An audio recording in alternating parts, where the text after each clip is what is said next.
क्या बिना indicator stock market से पैसा कमाया जा सकता है? सपोर्ट रेजिस्टेंस क्या होता है?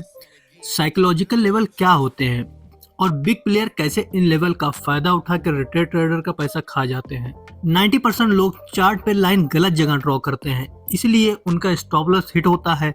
आज मैं आपको दिखाऊंगा एग्जैक्ट प्रोसेस जिससे आप स्ट्रॉन्ग सपोर्ट रेजिस्टेंस आइडेंटिफाई कर पाओगे। बिना इंडिकेटर के चार्ट सेम रहेगा, पर देखने का नजरिया चेंज हो जाएगा।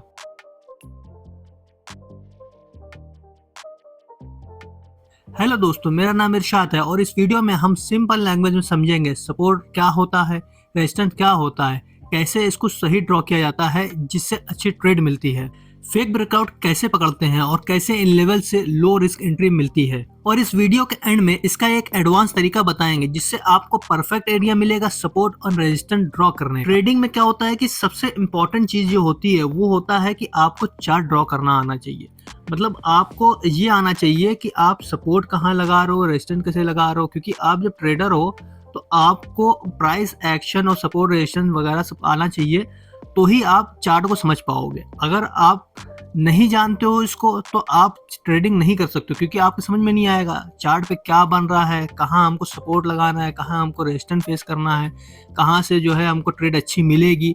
तो उसका पूरा क्लियर कॉन्सेप्ट आज आपको इस वीडियो में मिलेगा। मतलब बिगिनर से लेकर जो एडवांस तक पूरा पूरा प्रोसेस आपको सिंपल लैंग्वेज में बताएंगे, जिससे कि इजी मेथड में सबको समझ में आएगा। तो सबसे पहला कॉन्सेप्ट हमारा क्या है कि जो सपोर्ट रेजिस्टेंस का है उसमें सबसे पहला क्या है कि बेसिक सपोर्ट रेजिस्टेंस। मतलब आपको बेसिक चार्ट पहले समझ में आना चाहिए कि बेसिक चीज़ें होती क्या है। मतलब बेसिक कैसे आप चार्ट पे आइडेंटिफाई कर पाओगे कहाँ पे सपोर्ट और रेजिस्टेंस लगाना है। उसका दूसरा तरीका क्या है कि दूसरा तरीका यह है कि कैसे उसको ड्रॉ करना है।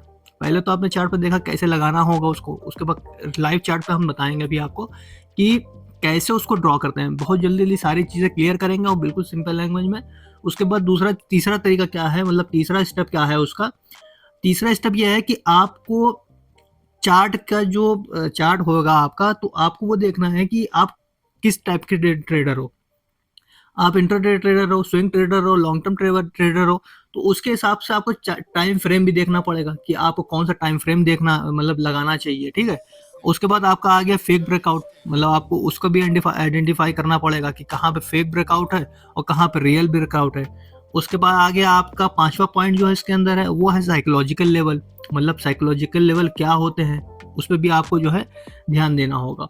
उसके बाद आ गया आपका कॉमन मिस्टेक कि मतलब जो जो ट्रेडर होते हैं वो कॉमन मिस्टेक करते क्या है, जिससे अगर चलिए आपको ये सब चीज़ें आ गई, ठीक है, आपको सारी चीज़ें समझ में आ गई, मगर उसके बाद भी लोग कॉमन मिस्टेक करते हैं, तो उसको भी हम क्लियर करेंगे कि कॉमन मिस्टेक क्या होती हैं जिससे ट्रेडर का लॉस होता है और उनके जो है सारी चीज़ें होने के बाद भी उनका प्रॉफिट नहीं हो पाता है। तो कॉमन मिस्टेक भी आप इस वीडियो में समझेंगे।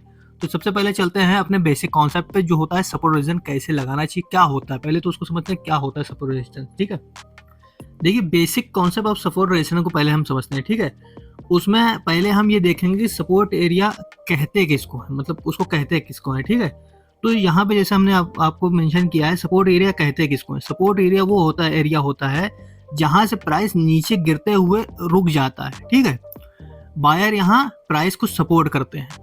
मतलब प्राइस यहाँ से चला आपका और यहाँ पे आके उसने सपोर्ट लिया।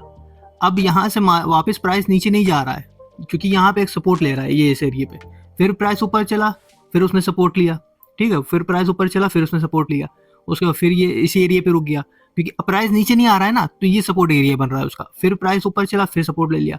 तो ये जो लेवल उसका बनेगा जहाँ पे प्राइस नीचे नहीं आता है वो कहलाता है सपोर्ट एरिया। उसके बाद आपका जो है सपोर्ट एरिया क्लियर हो गया। अब उसके बाद अब रेजिस्टेंस पे चले जाए। रेजिस्टेंस एरिया कौन सा होता है? रेजिस्टेंस जो एरिया होता है मतलब उसको क्या कहते हैं, रेजिस्टेंस जो एरिया होता है उसका जो मीनिंग है रेजिस्टेंस एरिया का, जो प्राइस जो होता है ना उसके ऊपर बढ़ते हुए रुक जाता है। मतलब रेजिस्टेंस का जो एरिया है, मान लीजिए आपका ये प्राइस यहाँ से चला सपोर्ट से, ये ठीक है, उसके बाद ये एक एरिया पे गया, उसके बाद वहां पे वो रुक गया। अब इस एरिया के ऊपर प्राइस नहीं जा रहा है, क्यों? क्योंकि वहां पर रेजिस्टेंस फेस कर रहा है। अब यहां से जब वापस नीचे आएगा फिर वापस जाएगा, नीचे नहीं आ रहा है, ऊपर गया वापस, उसने फिर उसी एरिया से रिजेक्शन लिया। तो जहां से प्राइस रिजेक्ट होता है उसको हम रेजिस्टेंस कहते हैं। जहां से मार्केट में का जो प्राइस है, जहां से मार्केट सपोर्ट ले रही है, नीचे नहीं जा रही है, उसको हम जो है सपोर्ट लेवल कहते हैं। और जहां से प्राइस मतलब जाके एक बार ऊपर गया, उसके बाद वहां से रिजेक्ट हो रहा है, वापस ऊपर नहीं जा रहा है, नया हाई नहीं बना रहा है, उसको हम रेजिस्टेंस एरिया कहते हैं। ये हो गया आपका बेसिक कॉन्सेप्ट, ठीक है, सपोर्ट एंड रेजिस्टेंस का। अब सबसे उसके अब जो आपने बेसिक कॉन्सेप्ट सीख लिया, अब आइए आपको ड्रॉ कैसे करते हैं। तो आपको सबसे पहले क्या करना है कि जैसे कि प्राइस जो होता है वो अपने प्रीवियस लेवल से चलता है, ठीक है, प्रीवियस लेवल को सपोर्ट करता है। जैसे कि यहाँ पे इसका ये प्राइस है, ठीक है, इसने यहाँ पे एक बार सपोर्ट लिया, फिर वापस गया, फिर यहाँ सपोर्ट लिया। तो जो इसका जो विक नीचे बन रहा है, जो नीचे का लोअर ये बन रहा है, तो इसको सपोर्ट करेगा वो। हमेशा प्राइस जो होता है वो प्रीवियस लेवल से सपोर्ट लेता है, और ऐसे ऊपर रेजिस्टेंस पे भी होता है। तो अभी हम पहले सपोर्ट को समझ लेते हैं। तो ये प्राइस यहाँ से चला, इसने अपने पहले सपोर्ट लिया, फिर वापस चला, फिर इसने सपोर्ट लिया, फिर वापस चला, फिर क्योंकि ये प्रीवियस जो लेवल है ये अपना सपोर्ट बनाता हुआ चल रहा है। तो यहाँ पे आप देखिए कि ये सारे लेवल, जितने भी लेवल हैं, ये प्रीवियस लेवल, ये इसका प्रीवियस लेवल है। तो यहीं पे वापस आके ये प्रीवियस जो लेवल है उसको सपोर्ट करेगा। अब यहाँ पे इसके आगे आ जाइए, तो ये जो लाइन है, इसकी जो एरिया है, यहीं पे आके वो सपोर्ट ले रहा है। तो हमेशा प्राइस जो होता है वो अपना जो पिछला जो उसने प्राइस बनाया है उसको सपोर्ट बनाता है, ठीक है, इसको ध्यान में रखना है हमेशा। अभी आपको इस पर लाइव चार्ट पे भी दिखाएंगे, तो अभी तो आप पहले इसको समझ लीजिए, ठीक है। अब इसका जो है रेजिस्टेंस एरिया पे आ जाइए। रेजिस्टेंस एरिया क्या है कि जैसे प्राइस यहाँ से चला, एक बार उसने जो है अपना टच किया एक लेवल को, उसके बाद फिर वापस आया। अब जब दोबारा जाएगा तो इसी एरिया पे वो टच करेगा। तो जब दोबारा टच करेगा, दूसरा लेवल बना इसका, दूसरा, ठीक है। अब उसके बाद फिर वापस आया, प्राइस रिजेक्ट किया, फिर जब तीसरे दोबारा गया, तो क्योंकि वो प्रीवियस जो एरिया उसका था उसी से वो मिलता जुलता यहाँ पे वो टच करके रिजेक्ट होगा। तो हमेशा ध्यान रखना है कि जो हमेशा जो प्राइस होता है वो पिछला अपना देख के, पिछला जो उसने बनाया है लेवल, उसको जाके सपोर्ट देता है और रेजिस्टेंस फेस करता है। ये आपको ध्यान रखना होगा। इसको हम लाइव में चार्ट पे समझाएंगे। आपका जो बेसिक कॉन्सेप्ट है वो क्लियर कर दिया। अब इसको ड्रॉ कैसे करते हैं, स्टॉप लॉस लेवल कहाँ लगाया जाता है, उसको हम चल के लाइव चार्ट पे देखते हैं। जैसे कि हमने आपको कहा था कि जो प्रीवियस डे के जो लेवल होते हैं, सपोर्ट और रेजिस्टेंस होते हैं, हमेशा प्राइस उसको जाके सपोर्ट और रेजिस्टेंस बनाता है, उसको वैल्यू देता है। तो आपको ये रियल चार्ट है, जियोफिन का चार्ट है। तो अब इस पे आपको कैसे ड्रॉ करना है, उससे पहले आपको समझना होगा कि आप किस टाइप के ट्रेडर हो। आप इंट्राडे ट्रेडिंग करते हो, स्विंग ट्रेडिंग करते हो, तो उस हिसाब से अपने चार्ट का टाइम फ्रेम सेट करना होगा। जैसे कि मेरे पास अभी 3 मिनट का टाइम लगा हुआ है, इसको हम 5 मिनट में कर सकते हैं, क्योंकि हम अगर अभी हम इंट्राडे में समझ रहे हैं कि इंट्राडे में ये 5 मिनट और 10 मिनट, जैसे कि अभी आपको बताए दिखाई दे रहे हैं।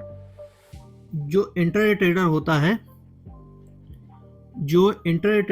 है वो 5 मिनट और 15 मिनट और 3 मिनट का भी टाइम फ्रेम यूज करते हैं इंट्राडे ट्रेडर वाले, ठीक है। और जो स्विंग ट्रेडर होता है वो कौन सा चार्ट यूज करता है, उसको वो यूज करते हैं हावरली चार्ट यूज करते हैं और 4 आवर, ठीक है। और डे भी यूज करते हैं। स्विंग ट्रेडर जो होते हैं वो 1 डे का भी जो चार्ट होता है उसको भी वो यूज करते हैं, मतलब उसको उससे भी देख के, चार्ट वगैरह देख के अपने ट्रेड को बनाते हैं।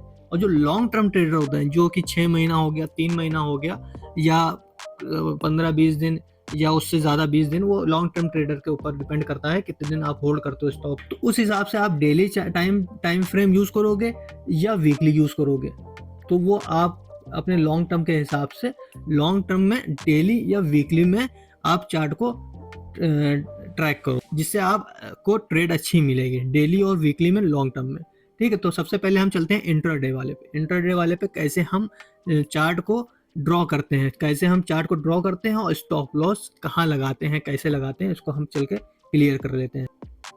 तो जैसे कि हमने जियोफिन का चार्ट खोला हुआ था, तो इस पे आपको ध्यान देना है कि जो मार्केट होती है वो हमेशा प्रीवियस डे, अभी तो ये लाइव चार्ट इसका है आज का, जैसे मतलब ये 27 फरवरी आज है, तो आज मैं बना रहा हूँ जो वीडियो 1 मार्च की बना रहा हूँ, ठीक है। तो अभी तो ये 27 प्रीवियस डे, आज मार्केट 2 दिन से बंद थी, अभी मंडे को मार्केट ओपन होगी। तो अभी ये 27 फरवरी का चार्ट है। तो इसमें आपको दिखाई देगा कि जो इसका सपोर्ट एरिया था, मतलब इसका जो सपोर्ट और रेजिस्टेंस एरिया था, मार्केट ने उसी प्राइस को वैल्यू दिया है। तो इसका क्या रेजिस्टेंस एरिया क्या था, 2 दिन पहले का ये एरिया था, ठीक है, ये एरिया था एक, और उसके बाद जो दूसरे दिन का एरिया था ये एरिया था, ठीक है। तो ये एक जोन हो गया, क्या हो गया, ये रेजिस्टेंस का जोन हो गया। मार्केट ने वहीं पे ओपन हुआ मार्केट कहीं भी, मगर जाके उसी एरिया पे टच किया है, उसी एरिया से रिजेक्शन लिया है, उसके बाद वापस मार्केट नीचे आ गया। अब इस पर सपोर्ट देख लिए, इसका जो सपोर्ट था जो है इससे पहले वाला, वो ये सपोर्ट था, ठीक है, ये एरिया था। और उसके दूसरे दिन का ही सपोर्ट क्या था, ये वाला एरिया था, जहाँ से मार्केट ने, ये एक एरिया था, ये प्राइस यहाँ पे रुका था, ठीक है, उसके बाद एक ये एरिया था। तो ये दोनों जो एरिया थे, मतलब एक ये लाइन बना लिया, तो अब ये एरिया हमेशा जो है चार्ट पे आप जो लाइन पे सपोर्ट ना करिए, मतलब लाइन पे आप डिपेंड ना रहिए, हमेशा उसको एरिया में कन्वर्ट करिए। एरिया में क्या कन्वर्ट होगा, जो नॉइस होती है उसमें आप ट्रैप में नहीं फंसोगे। बहुत सारे ट्रेडर क्या करते हैं, लाइन जैसे कि अभी हम आपको दिखाई दे रहे हैं यहाँ पे हॉरिजॉन्टल लाइन वगैरह जो होती है, हॉरिजॉन्टल हमने बना लिया है, ठीक है, ये आपका हॉरिजॉन्टल लाइन हो गया। अगर हमने अभी इसको बल्कि देखा तो लास्ट डे वाला प्रीवियस डे देखा जाता है, मगर हम जो है थोड़ा ऊपर भी ले लेते हैं तो भी चलेगा। अभी अगर हम जो इससे पहले वाला जो लाइन प्रीवियस डे था उस पर अगर हम जो है हॉरिजॉन्टल लाइन लगाते हैं, तब भी आप ट्रैप हुए, क्योंकि आपने एरिया कवर नहीं किया है। अगर आप एरिया कवर करते चलोगे हमेशा, तो आप ट्रैप से बच जाओगे। जो होते हैं फेक ब्रेकआउट जो होते हैं ज़्यादातर उसी में होते हैं, क्योंकि इंसान क्या करता है, जो ट्रेडर होता है वो क्या करता है, वो एक लाइन पे भरोसा कर लेता है। लाइन पे कभी भरोसा नहीं करना, आपको जो है हमेशा जो है एक एरिया सपोर्ट बना के रखना है, सपोर्ट और रेजिस्टेंस में एक एरिया बना के रखना है, जिससे आपको फायदा होगा। और बहुत छोटे छोटे भी, मतलब हर वीक पे आप सपोर्ट रेजिस्टेंस लगाओगे, वो भी नहीं करना है। वो अभी हम आपको बताएंगे कि कॉमन जो मिस्टेक होती है उसका ये उसी में का एक है, अभी हम आपको आगे बताएंगे। तो ये हो गया सपोर्ट, ठीक है। हमेशा एक एरिया आप बनाओ, एरिया के लिए भी आपको यहाँ पे मिल जाएगा एरिया जो होता है उसके लिए। हाँ, तो ये आप कर रहा है रेक्टेंगल, हमेशा इसको आप यूज में लोगे तो कभी भी ट्रैप में नहीं फंसोगे। रेक्टेंगल में क्या करो, आप जो एरिया है उसको पूरा आप कवर करो, आप विक के साथ में पूरा एरिया कवर करो। जैसे कि ये यहाँ से लेकर पूरा यहाँ तक था, तो जब एरिया में आप ट्रेड करोगे, जो भी आपका कैंडल बनेगा, तो आप कभी ट्रैप में नहीं फंसोगे, ठीक है। आपने यहाँ पे एक एरिया कर लिया, अब इसके अंदर जो आपको कैंडल, उसके बाद तो कैंडल स्टिक आपको समझना पड़ेगा, वो हम अगली वीडियो में कवर कर लेंगे, ठीक। तो अगर हम ये पिछला इसका जो है यहाँ से अगर इस एरिया से इस एरिया तक हम लेके चलेंगे, जैसे कि ये एरिया था, यहाँ से यहाँ तक इसको लेके चलेंगे, तो ये एरिया में मार्केट आया है, प्राइस जो आया है वो इस एरिया में आया है। अब मान लीजिए ये इस डे आपको ट्रेड करनी थी, कौन से डे पे आपको ट्रेड करनी थी, आपको ट्रेड करनी थी 27 फरवरी को, और आपने एक दिन पहले 26 तारीख को आपने पैटर्न बना के रखा, ठीक है, मान लीजिए। अब जब आपका ये सपोर्ट रेजिस्टेंस आपका लग गया, अब आपने क्या किया, जब मार्केट ओपन हुआ, मार्केट ओपन होने के बाद आपको देखना है कि जो सपोर्ट आपका है और जो रेजिस्टेंस आपका है वहाँ पे आपको बना के रखना है कि कैसे आपको यहाँ पे ट्रेड मिलेगी। जहाँ मार्केट आपको कैंडल दिखाई दे, यहाँ पे तो कैंडल अच्छी नहीं बनी है तो आपको नहीं मिलेगा, मगर सपोर्ट पे आपको अच्छा ट्रेड मिलेगा। यहाँ पे इस एरिया में सपोर्ट है, आपने बना लिया कि यहाँ पे मुझे ट्रेड करनी है सपोर्ट पे, अगर मेरा कैंडल अच्छी बनेगी, पैटर्न अच्छा बनेगा, सपोर्ट करेंगे। तो यहाँ पे क्या बना है, यहाँ पे बना है इनसाइड। ये जो कैंडल है ये बड़ी कैंडल है, ठीक है, इसने मार्केट ऊपर से गिरी, उसके बाद यहाँ पे पॉज लिया, ठीक है। अब उसके बाद यहाँ पे उसके बाद एक कैंडल, दो कैंडल, उसके बाद तीन कैंडल, चौथी कैंडल इसने ब्रेक किया, ये कैंडल ब्रेक किया, यहाँ पे आपने ट्रेड डाल दिया, यहाँ पे स्टॉप लॉस लगा दिया। अब मार्केट ने यहाँ प्राइस एक्शन अपना कंप्लीट किया इसने, अगर आप प्राइस एक्शन पे भी लेते तब भी यहाँ पे आपको ट्रेड मिलती, क्योंकि प्राइस एक्शन क्या था, मार्केट यहाँ से गिरा, वापस गया, ये प्राइस एक्शन पूरा किया, उसके बाद जब यहाँ से निकलेगा तो ये ट्रेड रहेगा। उसके बाद स्टॉप लॉस जो आपको हमने बताया था, स्टॉप लॉस कैसे लगाना है, तो आपको हमेशा जो स्टॉप लॉस को जो प्राइस कंप्लीट हुआ है उसके वीक पे, प्राइस यहाँ से गिरा, सपोर्ट लिया, वापस गया, वापस प्राइस एक्शन बनाया उसने, उसके बाद ये आपका जब यहाँ से प्राइस ऊपर ब्रेक करेगा तो यहाँ पे आपका जो एंट्री लेवल होगा उसके नीचे का स्टॉप लॉस होगा। हमेशा स्विंग का जो स्टॉप लॉस होता है वो लगाना चाहिए, बिना स्विंग के स्टॉप लॉस में आप ट्रैप हो जाओगे, आप कट जाएगा आपका। अगर आप कैंडल का स्टॉप लगाओगे तो कट जाएगा, स्विंग का स्टॉप लॉस हमेशा कटता नहीं है, 80% आपको जो है 70 से 80% आपको कटता नहीं है, आपको ट्रेड अच्छा देके जाता है। तो यहाँ से अगर आपने ट्रेड लिया होगा 1:2 का आपका ट्रेड मिल जाएगा, 1:2 1:3 का जो आपको ट्रेड मिल जाएगा। तो ऐसे ही हमेशा जो है आप जो भी आप सपोर्ट रेजिस्टेंस को लगाओ मार्केट में, तो हमेशा क्या है कि पहला जो प्रीवियस डे था उसका सपोर्ट रेजिस्टेंस आप अपना मार्क कर लो, एरिया मार्क करना है, कभी भी काइंड जो है लाइन मार्क नहीं करना है, एरिया आपने मार्क कर लिया, वीक आपने ले लिया, उससे थोड़ा पुराना वाला, उससे 2 दिन पहले वाला, उसका देख लिया कि कहाँ पे उसने सपोर्ट लिया था, तो एरिया का आपने जो है मेजर कर लिया। उसके बाद वहाँ पे आपको कैंडल देखना है, प्राइस एक्शन देखना, उसके हिसाब से आपको ट्रेड लेनी है अपने कैपिटल के हिसाब से। तो ये आपका जो है कैसे ड्रॉ करते हैं लाइव चार्ट में, ये आपको क्लियर हो गया है। आई होप समझ में आया होगा। अब अगले टॉपिक पे, अगले पॉइंट पे चलते हैं। जो अगला टॉपिक, अगला पॉइंट हमारा क्या था, वो हमारा था fake breakout. Fake breakout and real breakout, क्या मतलब, कैसे इसको पकड़ते हैं, इस पे आपको समझना होगा कि फेक ब्रेकआउट और रियल ब्रेकआउट को कैसे हम जो है चार्ट पे समझ में आया, कि कैसे हमें फौरन समझ में आ जाए कि ये फेक ब्रेकआउट है कि रियल ब्रेकआउट है। ठीक है, अब आपको फेक ब्रेकआउट का जो कॉन्सेप्ट है उसको क्लियर कर देते हैं। ठीक है, उसमें क्या करना है, उसमें होता क्या है, तो आपको ये लाइव चार्ट है निफ्टी का, जिसमें 5 मिनट का चार्ट हमने लगाया हुआ है फेक ब्रेकआउट पे। मार्केट में हमने प्रीवियस डे का, आपने समझ लीजिए प्रीवियस डे जो उसका था, वहाँ पे आपने अपना सपोर्ट और रेजिस्टेंस का जो एरिया था उसको आपने बना के रखा। ठीक है, अब आपको यहाँ पे देखना क्या है कि मार्केट जो उसका एरिया था, ये एरिया था उसका। ठीक है, मार्केट का जो ये एरिया था, आपने यहाँ बनाया कि ये पहले सपोर्ट था, अब रेजिस्टेंस बन गया, मार्केट यहाँ से गिरा, दूसरे दिन ही आपने बना के रखा। अब आपको यहाँ मार्केट ये ओपन हुआ, यहाँ पे मार्केट यहाँ पे ओपन हुआ, मार्केट यहाँ से चला। ठीक है, अगर यहाँ से मार्केट को, अगर इस एरिया को ब्रेक करना था, तो करना क्या था मार्केट को, यहाँ पे जो प्राइस था उसको क्या करना था, जैसे कि मान लीजिए आपका ये एरिया था, इस एरिया को ब्रेक करके कैंडल को सस्टेन करना था, मतलब सस्टेन करना था, कैंडल को रुकना था। उसके बाद उस कैंडल के ऊपर अगर प्राइस निकल जाता तो आपका फेक ब्रेकआउट ना होता, आपका रियल ब्रेकआउट होता, आपको ट्रेड अच्छी मिलती। ये जो कैंडल इसने ब्रेक किया है, ये वाली कैंडल क्या किया है, मार्केट कैंडल खुली, ऊपर गई, वापस आई, उसने क्लोजिंग दे दी। अब दूसरी कैंडल क्या थी इसकी वाली, रेड वाली कैंडल भी यहाँ ओपन हुई, इस एरिया में ओपन हुई, उसने भी रिजेक्शन पा के नीचे आ गई। अभी ये एरिया में चल रही है, प्राइस चल रही है। उसके बाद तीसरी कैंडल क्या किया, उसने भी अपने कैंडल को ब्रेक नहीं किया। चौथी कैंडल ने ब्रेक तो किया है, मगर जो जब सबसे पहली वाली कैंडल थी, इसकी जो वीक थी, यहाँ तक कोई कैंडल गई नहीं है। एक कैंडल गई भी, मगर वो उस एरिया को टच नहीं कर पाई। अगर यही कैंडल, जो कैंडल ये वाली बनी है, इसके ऊपर क्लोजिंग देती, मान लीजिए ये कैंडल बनी, उसके बाद दूसरी कैंडल यहाँ से बनती, यहाँ से कैंडल बनती, इसको थोड़ा खत्म कर दे रहे हैं आप। ये मान लीजिए कैंडल बनी है, अगर दूसरी कैंडल यहीं से बनती, पहले तो कैंडल स्ट्रांग होनी चाहिए, ऐसी कैंडल नहीं होनी चाहिए, क्योंकि ये आपको ट्रैप कर सकती है। दूसरी कैंडल जो यहाँ से बनती, यहाँ से दूसरी जो कैंडल बनती यहाँ से, अगर वो कैंडल यहाँ से ऊपर जाके यहाँ पे क्लोजिंग देती, ठीक है, उसके बाद तीसरी कैंडल और ऊपर जाती, कंफर्मेशन देती, तब तो हम मानते कि ये ट्रैप नहीं था, वापस प्राइस वापस नीचे आता, अपना रेजिस्टेंस फेस करता, सपोर्ट लेता इसी एरिया पे, क्योंकि पहले जब ये जब यहाँ से चली थी मार्केट, तो यहाँ से ये ब्रेकआउट किया इसने, क्योंकि हमने आपने प्रीवियस डे का बना के रखा है, जो प्रीवियस डे यहाँ था।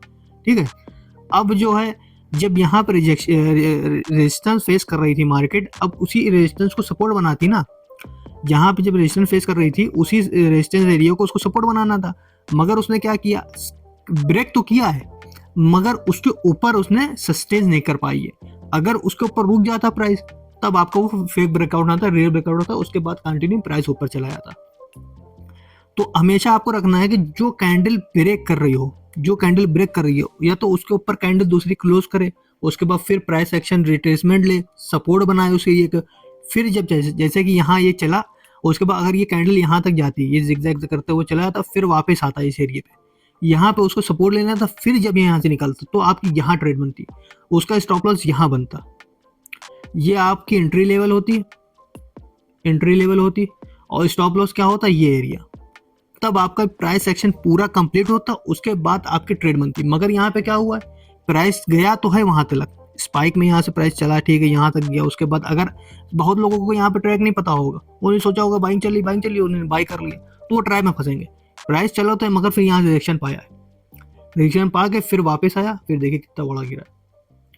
क्योंकि हमेशा आपको ये सब चीज़ें ध्यान रखनी है, हमेशा पूरा प्राइस एक्शन पूरा होने देना है, बहुत जल्दी हवा के जो है ट्रेड नहीं लेनी है, बहुत सिंपल एरिया, बिल्कुल माइंड को बिल्कुल फ्रेश करके ट्रेड लेनी है। बिल्कुल ये है कि नहीं कि मार्केट में आया है, बाइंग चल रही है, ये चल रही है, वो चल रही है, खाली बाई करना है या सेल करना है, ऐसे नहीं करना है। पूरा माइंड को क्लियर करके आपको देखना है कि क्या प्राइस एक्शन हमेशा कंप्लीट होना चाहिए, वरना प्राइस एक्शन कंप्लीट नहीं होगा तो आपकी ट्रेड अच्छी नहीं होगी, आप स्टॉप लॉस लोगे और मार्केट को बुरा भला कहोगे। तो ये हो गया ब्रेकआउट का जो कॉन्सेप्ट था, वो आपको हाई ऑफ समझ में आया होगा। ऐसे ही नीचे भी होता है, मतलब आपका रेजिस्टेंस पे हुआ, ऐसे सपोर्ट पे भी होता है।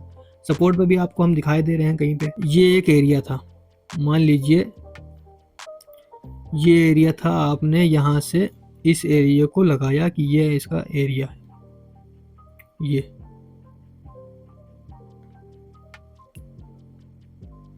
ठीक है, ये इसका एरिया है। अब अगर आपको सेलिंग की ट्रेड लेनी है, मान लीजिए आपको इसके यहाँ सपोर्ट ना लेके सेलिंग की ट्रेड लेनी है, फेक ब्रेकडाउन जो है जिसको ब्रेकडाउन कहेंगे, तो अगर सेलिंग की ट्रेड लेनी है तो आपको ये जो यहाँ पे नॉइस जो हुई है, यहाँ पे ये जो नॉइस हुई है, इससे आप बच जाओगे, क्योंकि यहाँ पे प्राइस एक्शन कंप्लीट ही नहीं हुआ है। आपका जो एरिया था उसको ब्रेक ही नहीं किया है, ब्रेक किया है मगर वो जो स्ट्रॉन्ग प्राइस एक्शन था कंप्लीट हो। प्राइस एक्शन कैसे बनता, जैसे कि यहाँ बना है, प्राइस एक्शन कैसे बनता, ये गया है वापस आता, ठीक है, वापस यहाँ जाता, उसका जब यहाँ से वापस जाने के बाद जब इस स्विंग को ये ब्रेक करता, तब ये प्राइस एक्शन कंप्लीट होता, फिर आपकी ट्रेड अच्छी बनती, फिर आपकी सेलिंग अच्छी बनती। मार्केट हमेशा इस सपोर्ट ले रहा है, ये एरिया को सपोर्ट लिया है उसने, इस एरिया पे सपोर्ट लिया है, मगर बहुतों को ट्रैप किया है, क्योंकि उनको क्या लग रहा है, यहाँ पे मार्केट आई, उन्होंने अगर कैंडल देखी, कैंडल पे ट्रेड लिया है। कैंडल पे ट्रेड लोगे तो हमेशा स्टॉप लॉस लगेगा, हमेशा एरिया पे ट्रेड लो, प्राइस एक्शन पे ट्रेड लो। कैंडल पे ट्रेड होती है वो अलग कॉन्सेप्ट है, वो जो होता है कैंडल पे जो ट्रेड लेते हैं वो होते हैं स्कैल्पर होते हैं। स्कैल्पिंग आपको अभी नहीं कर रही है, अगर आप बिगनर हो तो आपको पहले स्ट्रॉन्ग अपने माइंडसेट स्ट्रॉन्ग बनाना है, अपने देखने का नज़रिया, जो चार्ट को देखने का नज़रिया तेज करना है आपको, कि कैसे आपको हर चीज़ डिफाइन करनी है, कैसे आप इसको ट्रेड में अच्छी ट्रेड में कन्वर्ट कर सकते हो, धीरे धीरे करके प्रॉफिटेबल बनना है। जब आपके पास एक्सपीरियंस आ जाए, आपके देखने का तरीका आ जाए, आपको स्टॉप लॉस समझ में आ जाए, आपको अपने जो कैपिटल का सेव करना आ जाए, हर चीज़ें आपके अंदर में आ जाए, आपको एक्सपीरियंस हो जाए, तब आप स्कैल्पिंग पे जाओ।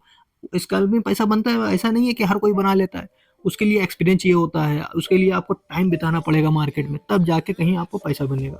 मगर अगर आप बिगिनर हो तो आप धीरे धीरे करके इंट्राडे ट्रेडिंग करो, स्विंग ट्रेडिंग करो, मार्केट को समझो, प्राइस एक्शन समझो, कैंडल स्टिक समझो, क्या है इंडिकेटर समझो, वॉल्यूम समझो, तो मतलब उसके बाद आप कहीं जाके एक अच्छे ट्रेडर बनोगे, मगर उसके लिए टाइम लगेगा। अगर आप चाहोगे एकदम से खा लो तो खा नहीं पाओगे, आप लॉस करके मार्केट को भरा करके आप जो है मार्केट से बाहर हो जाओगे, मार्केट आपको खुद ही बाहर कर देगा।